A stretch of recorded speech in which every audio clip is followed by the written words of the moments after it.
Here's the idea. Torture, but in a video game. But guess what? That already exists. So I'm going to add my own twist by making it about YouTubers. So yeah, let's begin. Of course, breakfast was there to help me, so he gave me this list. So I'll take some out of his list, and I also have mine, so I'm going to like mash them together and whatever comes out of that. The goal for this game aesthetically is to make it look like something really innocent. So I made the walls look like wood. I then tried to find the perfect background color to fit the positive energy of a game about torture. And I ended up with this, and I really like it, so I'm going to use it. Then I made this circular object, which is meant to be the head of the player. And with a bit of scripting, I was able to control the position of the head. As expected, this already started having its problems, like the ball forgetting that gravity exists. So I changed the control from being able to like teleport the ball to being able to move the ball, if that makes any sense. At this point, I have not figured out the best way to do this quite yet, so I'll leave it for later. I started making the other body parts, starting with the top arm, then I made the torso, then I attached the torso to the head, and then I attached the top left arm as well, followed by the right forearm to the right top arm, and then the left forearm to the left top arm, and it started having this humanoid shape already. And now time for the lower part of the body. I attached the right thigh to the torso, and then I attached the left thigh to the torso, and then I attached the right lower leg to the right thigh, and vice versa with the left leg. And now we've reached the stage of a humanoid-ish, ragdoll-ish humanoid model. It's so big that I have to zoom out with the game camera. I tried to make the humanoid model stand by making the bottom legs unable to rotate, and the result was the humanoid model squatting, but it's better than nothing, so I'll take it. Even if I make it stand, it's not fun to smack around. The smacking around is not satisfying enough, so I made sound effects. And by sound effects, I mean I just clapped, then I just did some sound editing. And by sound editing, I mean I just touched random buttons, and wow, look at that. But now you might ask me, how does the program tell the difference between a light fall and a bone-breaking fall?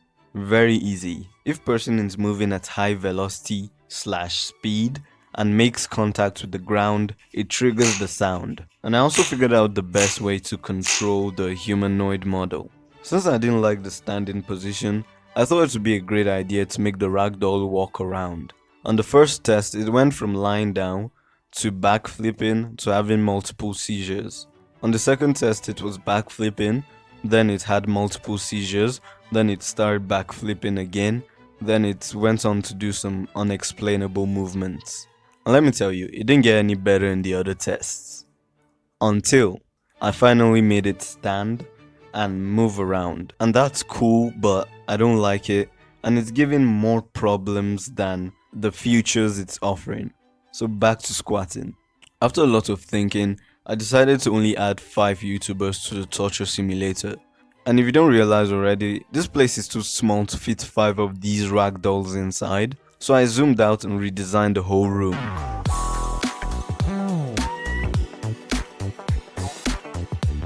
Our first victim, guest, is none other but a 25-year-old YouTuber called Buffy. He owns a gaming channel and he's a sadist, which makes him perfect for this video. I'm looking for a perfect picture with his head in it, so I can add it to the game. First of all, who created this? Anyways, I'm using this for the head. Basically, I'm putting his head on the humanoid model. And the reason I'm leaving the rest of his body like this isn't because I want to make a racist joke, but because that's the color of his Minecraft skin. This is a more close-up look on this buffy creature. For every YouTuber I add, I'll add a special torture device. For example, for Buffy, I'll add a Minecraft cow because of how much he hates them. Then I made the cow so heavy that you can use it to pound him. Also, I'll add a soundtrack that plays anytime these special torture devices hits the YouTuber. Like for Buffy, I borrowed this soundtrack where he says, you guys are enjoying yourself watching me suffer? Also, I thought it would be a fun idea to make it possible to move the cow around as well. But I didn't find this fun because I want to smash Buffy with the cow without him moving every goddamn time. As a certified big brain Giga genius, I added this yellow caution sign. And with a bit of logic that I prefer not to explain, you can do this. You tap it and it goes down, you tap it again and it goes up. If you haven't figured it out already, this is a menu where you can choose what you want to control and what you don't want to control. For example, we have this cow button. If you tap the cow button, it triggers a boolean, which can either be true or false. And after attaching this boolean to the control system of the cow, you can decide to control the cow or not. Simple, right?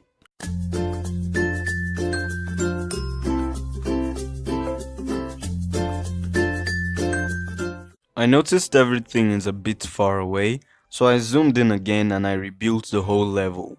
It might not be any more visible, but it's better than nothing. I then made a control button for Buffy, and then I made the control buttons turn black and white if they are deactivated. Fun fact, you can put Buffy's head through the wall and then use the cow to spank him. This isn't an intentional feature, but nonetheless a cool one. Our next guest is Michael Stevens, or the more familiar name, Vsauce. And this is the perfect photo. How I made the body for Vsauce is by copying and pasting Buffy's body and then modifying it for Vsauce. This is the body for Vsauce before modification and after modification. I also thought it would be interesting to make the rest of his body using his face skin. I know he looks horrendous, but I like it, so shut up. Vsauce asks, do chairs exist?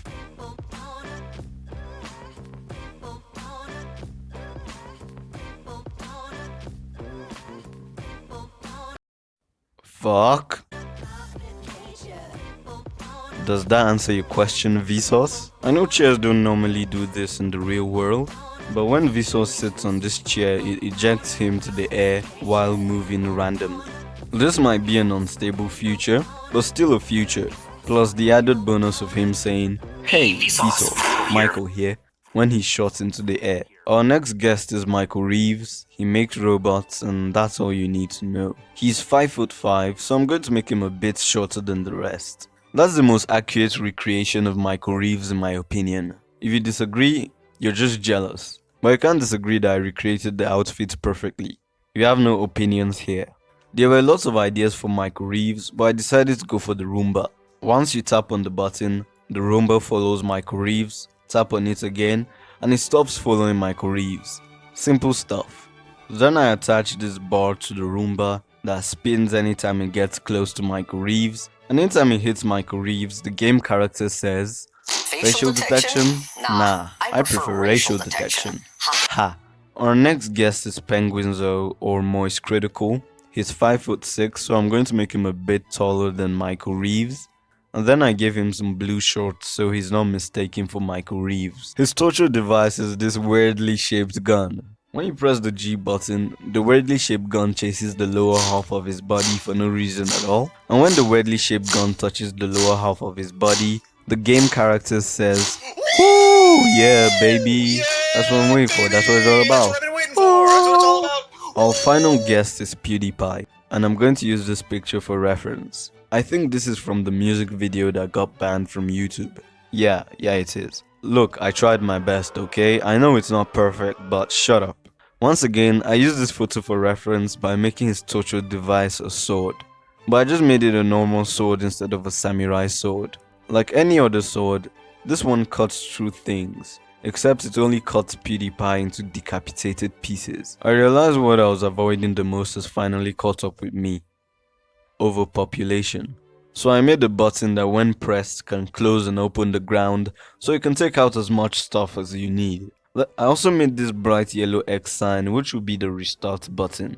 I made it look this way so no one accidentally clicks it. And if you do, it restarts the game. It restarts the game. It restarts the game. It restarts the... Thanks for watching the video all the way through to the end.